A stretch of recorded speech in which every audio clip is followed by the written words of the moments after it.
வணக்கம், இது உங்கள் தினக்கதிர். ஜாகுவார் மற்றும் ஜானி வாக்கர் போன்ற ஆடம்பர பொருட்களின் விலை குறைப்புகள் அதிக விவாதத்தை தூண்டத் தவறிவிட்டன.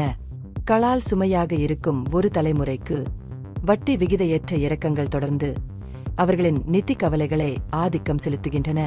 இதற்கிடையில் பொருளாதார ஏணியின் அடிமட்டத்தில் இருப்பவர்கள் அரசியல் கணக்கீடுகள் கோரும்போது மட்டுமே அவர்களின் அளவு குறையும் என்று தெரிகிறது. அன்றாட வாழ்வாதாரத்திற்கான போராட்டத்தில் மூழ்கியுள்ளனர். பெயரளவு வருமானம் மேல் நோக்கிச் செல்லக்கூடும் என்றாலும் அந்த வருமானத்தின் உண்மையான மதிப்பு, அது உண்மையில் வாங்கக்கூடியது, படிப்படியாக குறைந்து வருகிறது. இந்த பின்னணியில் மக்களின் கைகளில் அதிக செலவழிக்கக்கூடிய வருமானத்தை வைப்பதற்கு முன்னுரிமை அளிக்கத் தொடங்கும் அரசாங்கங்களில் குறைந்தபட்சம் சில நம்பிக்கைகள் உள்ளன. சுவிஸ் வங்கிகளில் இருந்து கருப்பு பணத்தை மீட்டு பொதுமக்களிடையே விநியோகிப்பதாக முந்தைய வாக்குறுதி ஒரு நினைவு சின்னமாக மாறிவிட்டது. அமைதியாக இறந்து போன ஒரு வெற்று உறுதிமொழி.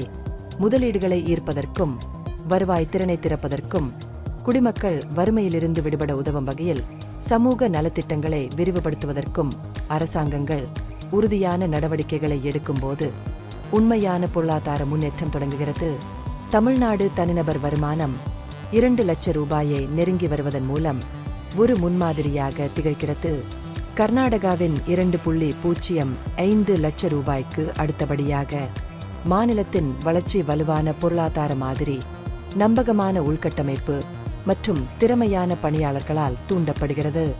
2024-25 ஆம் ஆண்டில் இந்தியாவில் மிக உயர்ந்த வளர்ச்சி விகிதம் 9.69% ஆகஸ்ட் இருப்பதால் தமிழ்நாடு தெளிவாக முன்னேறியுள்ளது.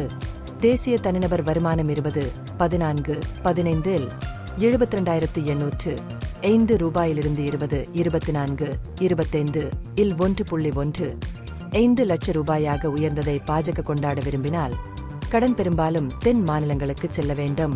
கடந்த 11 ஆண்டுகளில் இந்த 58% உயர்வுக்கு கர்நாடகா, தமிழ்நாடு மற்றும் தெலுங்கானா முக்கிய பங்களிப்பை வழங்கியுள்ளன. இதற்கு நேர்மாறாக பாஜக ஆளும் மாநிலங்கள் குறிப்பிடத்தக்க பொருளாதார முன்னேற்றங்களை வெளிப்படுத்தவில்லை. மாநிலங்களுக்கு இடையிலான ஏற்றத்தாழ்வுகள் தொழில்துறை வளர்ச்சி, கட்டமைப்பு சவால்கள் மற்றும் நிர்வாகத்தரம் ஆகியவற்றில் உள்ள வேறுபாடுகளால் உருவாகின்றன என்று மத்திய நிதித்துறை இணை அமைச்சர் பங்கஜ் சவுத்ரி அரிதான மற்றும் நேர்மையான ஒப்புதலை அளித்தார். இது பிமாறு மாநிலங்களின் தொடர்ச்சியான பின்தங்கிய நிலைக்கு மறைமுகமான சான்றாகும். அதிக மத்திய நிதி இருந்த போதிலும் உத்தரப்பிரதேசம் போன்ற மாநிலங்கள் பொருளாதார ரீதியாக தேக்க நிலையில் உள்ளன. தனிநபர் வருமானம் 84,000 ரூபாய் மட்டுமே. இது தேசிய சராசரியை விட மிகவும் குறைவு. அதிக மக்கள் தொகை இந்த மாநிலங்களுக்கு பிரதிநிதித்துவத்தின் அடிப்படையில் அரசியல் ரீதியாக பயனளிக்கக்கூடும். ஆனால் அது கல்வியறிவின்மை, உணவு பாதுகாப்பின்மை, குற்றம் மற்றும் உள்நாட்டு அமைதியின்மை போன்ற பிரச்சினைகளை அதிகரிப்பதன் மூலம் அவர்களின் பொருளாதார முன்னேற்றத்தை தடுக்கிறது. உலகளவில் இந்தியா தனது 4வது பெரிய மொத்த உள்நாட்டு உற்பத்தியை காட்டினாலும் உள்நாட்டு பொருளாதார ஏற்றத்தாழ்வு அதை அரசியல் அணிவகுப்புக்காக அலங்கரிக்கப்பட்ட பட்டினியால் ஆன யானையைப் போல ஆக்குகிறது. பல மாநிலங்கள் $1 டிரில்லியன் பொருளாதாரங்களாக மாறுவதற்கான லட்சிய இலக்குகளை நிர்ணயித்துள்ள நிலையில் தமிழ்நாடு வருமான இடைவெளியை குறைத்து அதன் கினி குணகத்தை மேம்படுத்துவதாக உறுதியளித்துள்ளது. இது வழக்கத்திற்கு மாறாக முற்போக்கான நிலைப்பாடு. 2026ஆம் ஆண்டு நடைபெறும் தேர்தல்கள் மொத்த உள்நாட்டு உற்பத்தியில் மட்டுமல்ல, தனிநபர் வருமானத்திலும் அர்த்தமுள்ள முன்னேற்றங்கள் மற்றும் சமமான செல்வப் பகிர்விலும் கவனம் செலுத்தட்டும்.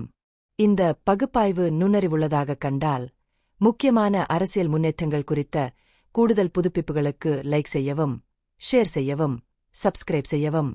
இது உங்கள் தினக்கதிர். நன்றி.